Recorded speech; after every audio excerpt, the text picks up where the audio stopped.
नमस्कार, हरियाणा न्यूज देख रहे हैं आप और मैं हूं आपके साथ हितेंद्र। हमारे खास कार्यक्रम मुद्दा में आप सभी का स्वागत है। मुद्दा में बात होगी राज्यसभा चुनाव को लेकर के, क्योंकि हरियाणा में राज्यसभा चुनाव काफी दिलचस्प होता हुआ नजर आ रहा है। 2 सीटों के लिए राज्यसभा चुनाव होना है, लेकिन राज्यसभा के अखाड़े में तीसरे उम्मीदवार सतीश नांदल के रूप में तीसरे उम्मीदवार की भी एंट्री हो चुकी है। मुकाबला काफी रोचक हो चुका है, जहां सीनियर नेताओं के साथ बीजेपी और कांग्रेस उम्मीदवारों ने नामांकन दाखिल किया है, तो वहीं निर्दलीय सतीश नांदल के साथ निर्दलीय विधायक मौजूद रहे। इसी पर चर्चा करेंगे, उससे पहले एक रिपोर्ट आप देख लीजिए।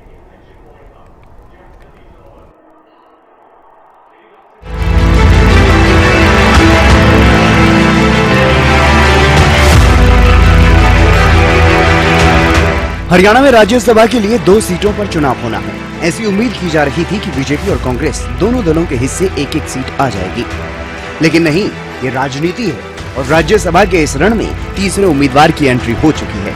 सतीश नांदल ने नामांकन दाखिल कर दिया है और चुनाव को दिलचस्प बना दिया है। ये तो आप अगर बात करें, कोई भी विधानसभा लोकसभा का इलेक्शन होता है जी, तो वोट 1.5 लाख भी होते हैं और वोट 12 लाख भी होती है लोकसभा में जी। तो किसी के वो तो होता नहीं कि कौन कहाँ जाए कहाँ नहीं जाएगा। ये तो इलेक्शन के सिस्टम के हिसाब से सारा चलता है। तो उसमें सभी 90 के 90 विधायक गण 3 तो हमारे साथ पहले से ही है। सबके पास जाएंगे, हाथ जोड़ के प्रार्थना करेंगे और वोट की दरकार करेंगे और हमें पूर्ण विश्वास है। कितनी मजबूती मानते हैं आप? मजबूती तो जनता जनार्दन है, ये सिलेक्टेड जनार्दन है और बाकी जनता जनार्दन है। वो तो समय 16 तारीख को बताया, क्या रहता है क्या नहीं रहता है। बीजेपी उम्मीदवार संजय भाटिया ने सीएम नायब सैनी और प्रदेश अध्यक्ष मोहनलाल बड़ोली समेत कई सीनियर नेताओं की मौजूदगी में नामांकन दाखिल किया। धन्यवाद करता हूं पार्टी नेतृत्व का, हरियाणा की जनता का, जिन्होंने मुझे इतना प्यार और स्नेह दिया कि मुझे दोबारा हिंदुस्तान के लोकतंत्र के सबसे बड़ी पंचायत के उच्च सदन में, पहले मैं लोकसभा में एज ए सांसद रहा, अभी मैं राज्यसभा के सांसद के रूप में वहां रख पाऊं और मेरा अनुभव दोनों सदनों का रहेगा।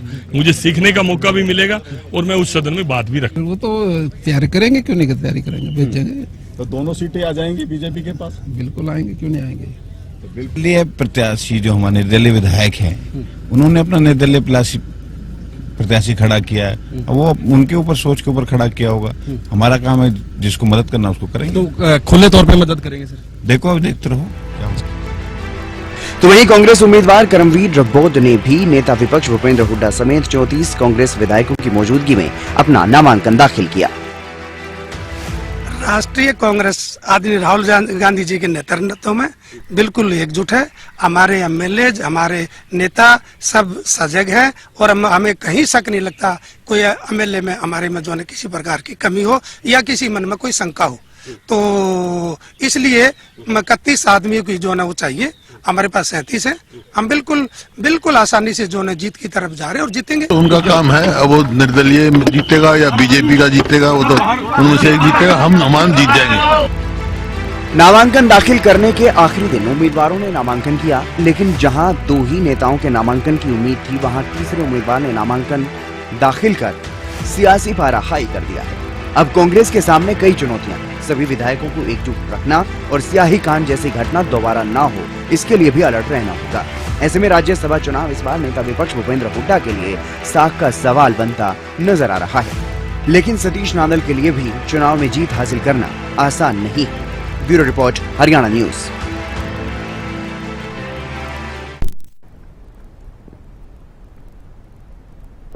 और इसी मुद्दे पर चर्चा करेंगे। मेरे साथ कुछ खास मेहमान भी जुड़ गए हैं, आपसे परिचय करवा देते हैं। प्रियदर्शनी सिंह, प्रवक्ता भारतीय जनता पार्टी से हमारे साथ जुड़ चुके हैं। सुखबीर तंवर जी हमारे साथ जुड़ चुके हैं कांग्रेस से, और रमनदीप केसरी जी नैलो प्रवक्ता हमारे साथ जुड़ चुके हैं। राजेंद्र जादौन जी वरिष्ठ पत्रकार हैं, आप भी हमारे साथ जुड़ चुके हैं। सभी मेहमानों का मैं स्वागत करता हूँ। सबसे पहले शुरुआत सुखबीर तंवर जी आप ही से करूंगा, क्योंकि कांग्रेस के लिए एक बार फिर से खतरे की घंटी है। तीसरे उम्मीदवार मैदान में उतर चुके हैं, किस तरह से देख रहे हैं? हितेंद्र जी, सर्वप्रथम आप और आपका चैनल और जो आज का गोदी मीडिया है वो इस प्रकार की अवधारणा बनाना बंद करे। जिस तरह से आपने कहा कि खतरे की घंटी है भारतीय राष्ट्रीय कांग्रेस के लिए, मैं माफी चाहता हूं सर, तंवर साहब मैं माफी चाहता हूं। आपने जो शब्द इस्तेमाल किए हैं उसके लिए मैं माफी चाहता हूं, आपको रोक रहा हूं, क्योंकि ये अवधारणा मैंने नहीं बनाई, ना किसी और ने बना दी। ये अवधारणा आपके इतिहास से बनी है, आपका इतिहास रहा है। और जब तीसरा उम्मीदवार मैदान में उतर चुका है तो आपके उम्मीदवार भी किस तरह से ये बात कह रहे हैं, कहीं ना कहीं उनके मन में भी कुछ हल्की शंका नजर आ रही है। उनकी बॉडी लैंग्वेज कह रही है, साफ तौर पर दिखाई दे रहा है। कांग्रेस की विधायक गीता बुक्कल ने हरियाणा न्यूज से बातचीत में यह बात कही है कि खरीद फरोख्त का बीजेपी पर वो आरोप लगाती हुई नजर आई। उन्होंने कहा कि ये फिर से वही करने का प्रयास है, तो ऐसे में खतरे की घंटी आपके लिए है। हितेंद्र जी, अतीत में जिस प्रकार से कमजोर कड़ियां चली गई प्रयोजन की तरफ किसी भी वजह से, अब उनको नाम लेके मैं महिमा मंडित नहीं करना चाहता जी। जिस प्रकार से वो भारतीय राष्ट्रीय कांग्रेस में हरियाणा में मुख्यमंत्री पद के दावेदार थे, और आज कमाल की बात है जो कमजोर कड़ियां गई, हम तो शुक्रिया अदा करते हैं कि वो चले गए। जिस प्रकार का उन्होंने गद्दारी भारतीय राष्ट्रीय कांग्रेस से करी, वो चले गए, अच्छा हुआ। और जिस प्रकार के कयास लगाते हुए भारतीय जनता पार्टी ने जो ये प्रयास किया है तीसरे उम्मीदवार का, बिल्कुल नेस्ताबूद होगा, इसका कोई वजूद नहीं है। मैं आपको 100% कहता हूं, करमबीर सिंह बौद्ध राज्यसभा के उम्मीदवार चुने जा चुके हैं, इसमें किसी प्रकार की शंका नहीं है। और अंतिम तौर पे विगत में जो हुआ उसकी पुनरावृत्ति नहीं होगी। आज भारतीय राष्ट्रीय कांग्रेस का वो स्वरूप नहीं है। कमजोर कड़ियां निकल चुकी हैं और किसी और को भी निकलना है तो वो भी निकल जाए। भारतीय राष्ट्रीय कांग्रेस के जिस प्रकार से आते हुई सरकार को छीना गया, जिस प्रकार से 29 लाख की वोट चोरी की गई, उसका बदला हरियाणा प्रदेश की जनता के हित में भारतीय राष्ट्रीय कांग्रेस भारतीय जनता पार्टी को सबक इस राज्यसभा के चुनाव में सिखाएगी। और जिस तरह की दोहरी चाल भारतीय जनता पार्टी, और मैं आपके माध्यम से कहना चाहूंगा, भारतीय जनता पार्टी ने जिस तरह से धन अर्जित किया है इस देश में सीबीआई और ईडी का इस्तेमाल करते हुए, और वो लंबा हो जाएगा। मैं अगले विषय में अपनी बात रखूंगा और उसका आपसे भी अपेक्षा रहेगी कि जरूर आप मुझे अवसर भी देंगे। और उसका प्रियदर्शनी जी, भारतीय जनता पार्टी के प्रवक्ता भी प्रियदर्शनी जी वो जवाब दें। ठीक है प्रियदर्शनी जी, ये जो तीसरा उम्मीदवार उतारा गया है, इसके पीछे क्या रणनीति है? क्या आपकी रणनीति ताकि जो निर्दलीय उम्मीदवार हैं वो जीत सके, क्योंकि नंबर्स तो आपके पास है नहीं। देखिए नमस्कार सबसे पहले, देखिए नमस्कार सबसे पहले कहेंगे आपको, कंवर साहब को, बाकी अगर पैनल में कोई और भी बैठे हैं साथी उनको भी नमस्कार। सबसे पहले तो मुझे लगता है कि आज भारतीय जनता पार्टी ने जब संजय भाटिया जी का तो 2 दिन पहले ही ऐलान हो चुका था, जब ऐलान किया तो एक चीज तो बड़ी साफ हो गई है कि भारतीय जनता पार्टी ही एक ऐसी पार्टी है जो अपने कार्यकर्ताओं को और जमीनी कार्यकर्ताओं को पूर्ण रूप से उनके साथ खड़ी है। अगर आप संगठन के साथ जुड़े हैं, पूर्ण रूप से काम कर रहे हैं, तो भारतीय जनता पार्टी आपको डेफिनेटली बढ़ाती है। संजय भाटिया जी कोई आज के कोई बाहरी व्यक्ति नहीं है, वो स्टूडेंट लाइफ से एबीवी छात्र संघ से जुड़े हुए हैं। खट्टर साहब जब मुख्यमंत्री थे, उससे पहले उनके लिए जब सीट छोड़ी उन्होंने अपनी, करनाल से सांसद रहे, बहुत बड़ा इतिहास है, बहुत बड़ा पॉलिटिकल करियर है उनका। और मुझे तो सबसे ज्यादा खुशी है जब संजय भाटिया जी का नाम आया, तो मजे की बात यह है कि मैं उसी टाइम पानीपत में प्रेस कॉन्फ्रेंस कर रही थी, कृष्ण पवार जी वहां पे थे बैठे हुए, मैं उनके साथ प्रेस कॉन्फ्रेंस कर रही थी, और बाकी वहां पे जो भी पानीपत के जितने भी लोकल नेता थे सब थे वहां पे, सब इतने प्रफुल्लित और इतने खुश थे। ये दिखाता है संगठन की ताकत, ये दिखाता है संगठन की ताकत। दूसरी बात, अब आपने प्रश्न पूछा कि तीसरे कैंडिडेट नागल जी की बात की उन्होंने, आपने, मैं उनको पर्सनली बहुत अच्छी तरीके से जानती हूँ। अभी हम लोगों ने जब हमारी वर्कशॉप हो रही थी तब भी मेरी अभी लास्ट वीक ही उनसे मुलाकात हुई है। बेहद संजीदा, बहुत ही संगठन के साथ लगे हुए बहुत ही अच्छे व्यक्ति हैं। उन्होंने इंडिपेंडेंट लिया है, ठीक है, हमारी पहली प्राथमिकता है संजय भाटिया जी जीते। अगर उसके बाद भी हमारे पास एमएलए बचते हैं, नंबर्स बचते हैं, खुद नागल जी ने भी बोला कि मैं तो भाई सबके द्वार जाऊंगा, मैं तो कांग्रेसियों के भी द्वार जाऊंगा। अब इनको डर लग रहा है कांग्रेसियों को, तो हम क्या करें? देखिए, अगर आज आप कांग्रेस के अंदर का देखिए कितना भीतर घा है इनके अंदर। इनको अपने ही नेताओं पर विश्वास नहीं है, इनको अपने ही एमएलओ पर विश्वास नहीं है कि टिकेंगे या नहीं टिकेंगे, रहेंगे या नहीं रहेंगे। और 70 साल तक तो आपने राज किया, तो पैसा किसने कमाया? आपने कमाया या हमने कमाया? कैसी बातें कर रहे हैं? राजमाता ने कमाया, राजमाता के बेटे ने कमाया। वहां पे बर्थडे पार्टी जो बनती थी राजमहल में, वो सरकारी हितेंद्र, मैं जवाब दूं? जेट ले लिया जाता था। तंवर साहब, आऊंगा आपके पास में। गांधी का केक काटा जाता था। नहीं, इस बात का जवाब देना बहुत जरूरी है। नहीं, मैं आऊंगा सर आपके पास। अभी चर्चा शुरू ही हुई है, अभी ओपनिंग कमेंट भी लेने सबसे। एयरफोर्स नहीं, लीजिए ना। एयरफोर्स के पायलट को इन्होंने बना रखा था अपना स्वयं का खुद का पायलट। ठीक है, वो एक अलग विषय हो जाएगा। प्रियदर्शनी जी, ठीक है, मैं राज्यसभा चुनाव पर चर्चा कर रहा हूँ, वो एक अलग विषय। अमनदीप केसरी जी, जो हरियाणा में इतिहास रहा है राज्यसभा चुनाव का, काफी दिलचस्प रहा है पहले भी, और इसी तरह की स्थिति शायद इस बार भी बन सकती है। संभावनाएं तो ऐसी बन रही है, लेकिन इनेलो पार्टी का क्या कुछ स्टैंड है? जी हितेंद्र जी, सर्वप्रथम आपको नमस्कार, आपके माध्यम से सभी दर्शकों को और सभी साथियों को। जी देखिए, जैसा कि आपने पहले भी अपनी डिबेट के अंदर शुरुआती उसमें बताया, ये जो भी राज्यसभा चुनाव के अंदर समीकरण बन रहे हैं, जो परिस्थितियां बन रही हैं जी, ये अतीत में कांग्रेस पार्टी द्वारा हमेशा से ही भारतीय जनता पार्टी का साथ देने की वजह से और अलग अलग तरीकों से जो इलेक्शन के अंदर धांधली करने की वजह से बनी, और उसी का परिणाम है कि आज फिर से जो राज्यसभा 2 सीटों का चुनाव था, उसके अंदर एक तीसरे प्रत्याशी ने निर्दलीय तौर पर भर दिया।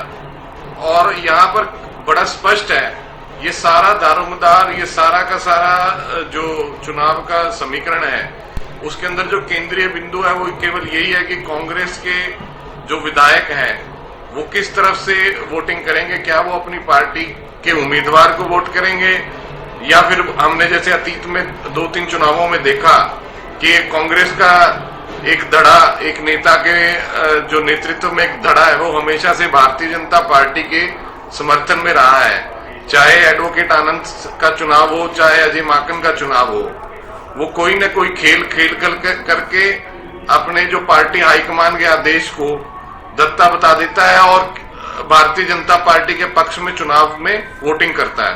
केवल एक बार ऐसा हुआ कि भाई उन्होंने केवल एक बार अपने कांग्रेस के विधायक के पक्ष में खड़े रहे, और वो चुनाव केवल दीपेंद्र सिंह हुड्डा का राज्यसभा का चुनाव था, और दीपेंद्र सिंह हुड्डा के खिलाफ भारतीय जनता पार्टी ने भी कोई उम्मीदवार नहीं उतारा था ताकि कोई वो खेला खेल सके। ऐसा कोई काम भारतीय जनता पार्टी ने भी दीपेंद्र सिंह हुड्डा के खिलाफ नहीं किया था।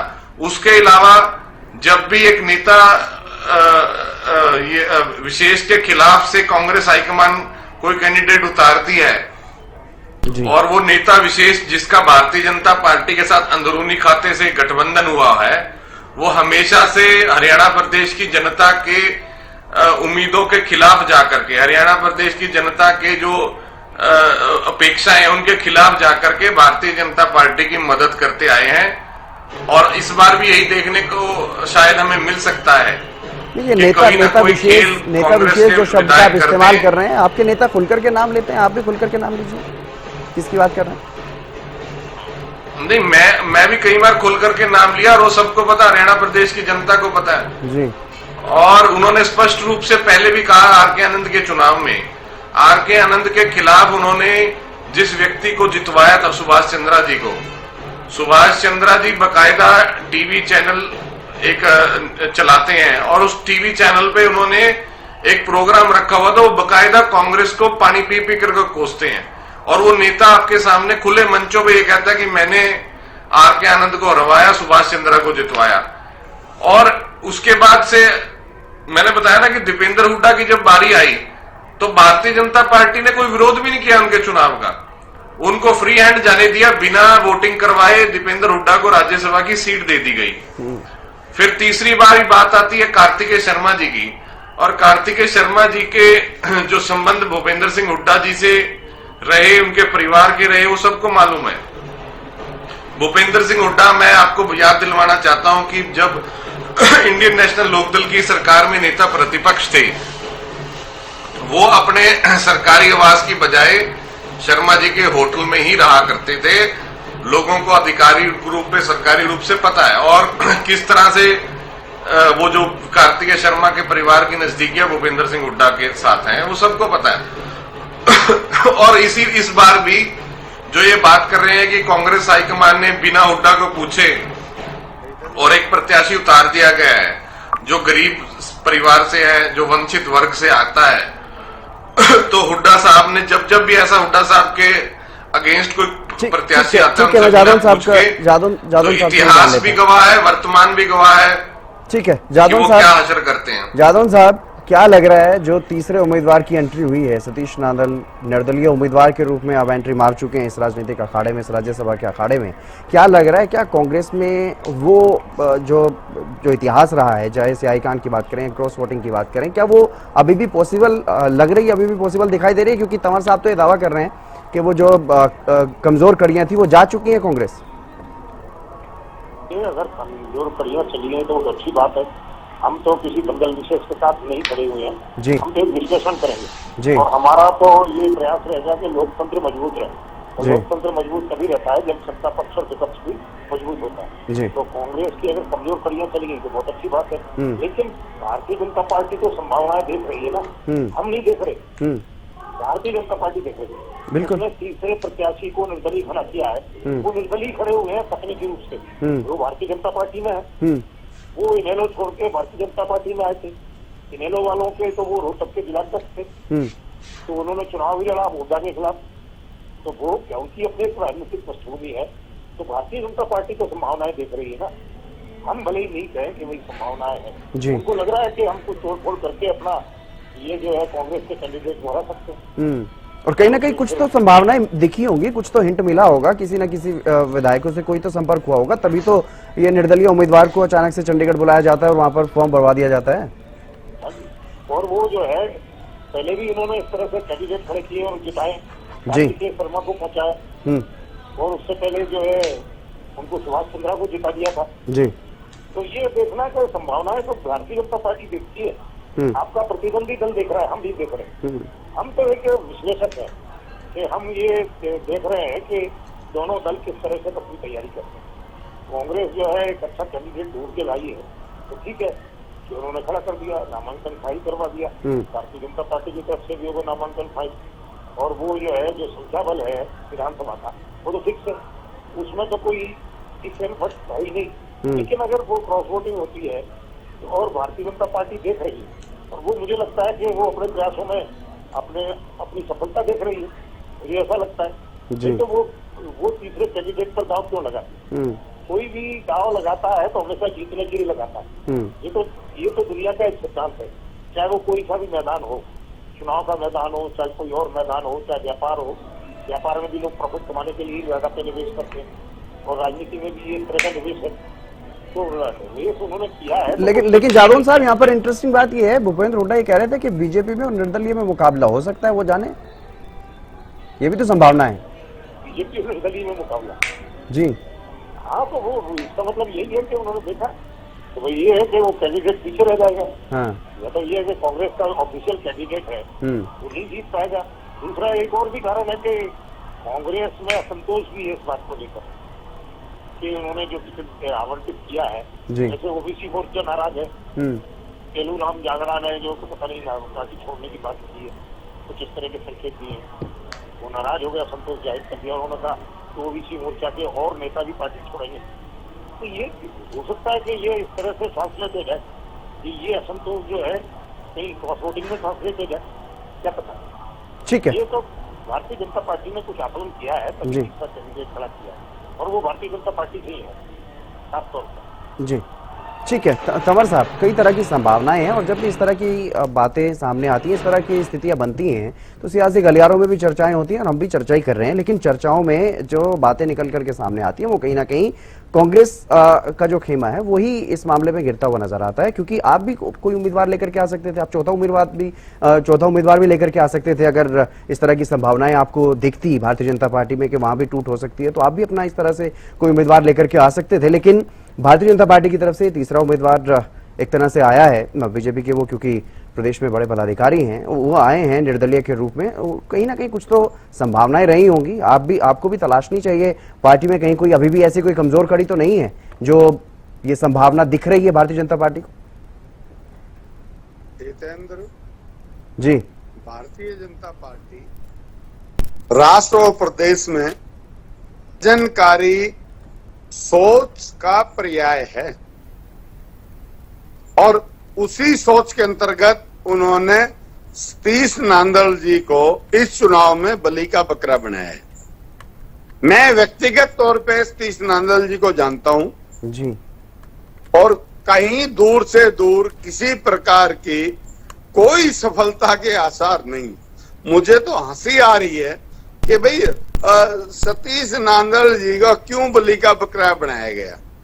शायद जैसा कि भारतीय जनता पार्टी की प्रवक्ता ने बात रखी थी, शायद इनको जो गलत तरीकों से अपना जो भारतीय जनता पार्टी ने पैसा बनाया है, मैंने कहा था उसी वक्त के मैं जवाब दूंगा।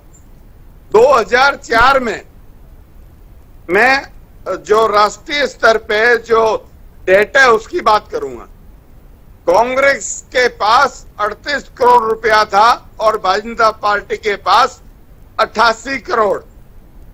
2009 में कांग्रेस के पास 221 करोड़, भारतीय जनता पार्टी के पास 150 करोड़ और 2014 में राज्यसभा चुनाव का संबंध नहीं रुकिए, मैं वही क्योंकि वो भी प्रियदर्शनी सुनो तंवर साहब प्रियदर्शनी जी ने भी यही बात उठाई कि आपने पहले उठा दी थी, उन्होंने उसका जवाब देने की कोशिश की थी, मैंने उन्हें रोका। लेकिन अभी आप जो बात कह रहे हैं, सुनिए तंवर साहब, ये नहीं है ना कि राजनीतिक मंच तो है नहीं, कोई रैली तो हो नहीं रही है कि आप कुछ भी बात कहेंगे। 2019 में तंवर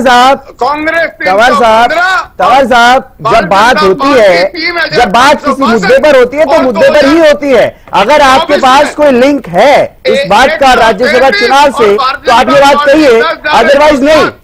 अगर आपके पास इस बात का लिंक है राज्यसभा चुनाव से तो कहिए, अदरवाइज नहीं। में होने की बात है, बात ये है। और इसीलिए भारतीय जनता पार्टी की प्रवक्ता ने जो बात करी उसका यही तात्पर्य है। आखिर आज हमें बताएं कि जो कोविड में पीएम केयर फंड का जो विषय था, क्या वो सारे सरकारों को गिराने में उसमें प्रयोग हो रहा है? क्या भारतीय जनता पार्टी इस हरियाणा के राज्यसभा के चुनाव में उस प्रकार के पैसे का प्रयोग करने वाली ये बात मैंने बताया। ठीक है, ये बात यानी आपको लग रहा है कि कांग्रेस विधायकों को खरीदने की कोशिश हो सकती है। मेरा विषय नहीं था, आप यही कह रहे हैं, उन्होंने उठाया, आप यही कहना चाह रहे हैं, बताना जरूरी था। ठीक है, आप यही कहना चाह रहे हैं कि कांग्रेस विधायकों को खरीदने की कोशिश की जा सकती है। ठीक है, मैं जान लेता हूँ। मैं कहना चाहता हूँ आपको विनम्र आग्रह कि भारतीय जनता पार्टी मुंह की खाएगी और भारतीय राष्ट्रीय कांग्रेस का एक भी विधायक नहीं तोड़ पाएगी। आप लिख लो, इस बात को लिख के रख लो अपने चैनल पे।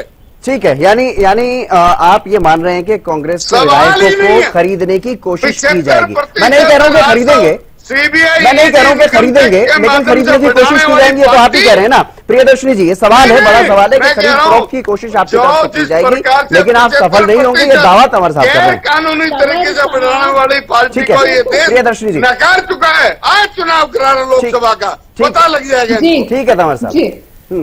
प्रियदर्शनी जी, तंवर साहब अपनी ही बातों में फंस रहे हैं, अब उनको समझ ही नहीं आ रही। हितेंद्र जी, आपने भी इनसे सेम क्रॉस क्वेश्चनिंग की और बेहतरीन की, ये अपनी बात में फंस गए। अब ये बताइए, इनको घर का बेदी लंका ढाए, इनको अपने विधायकों पे विश्वास नहीं है।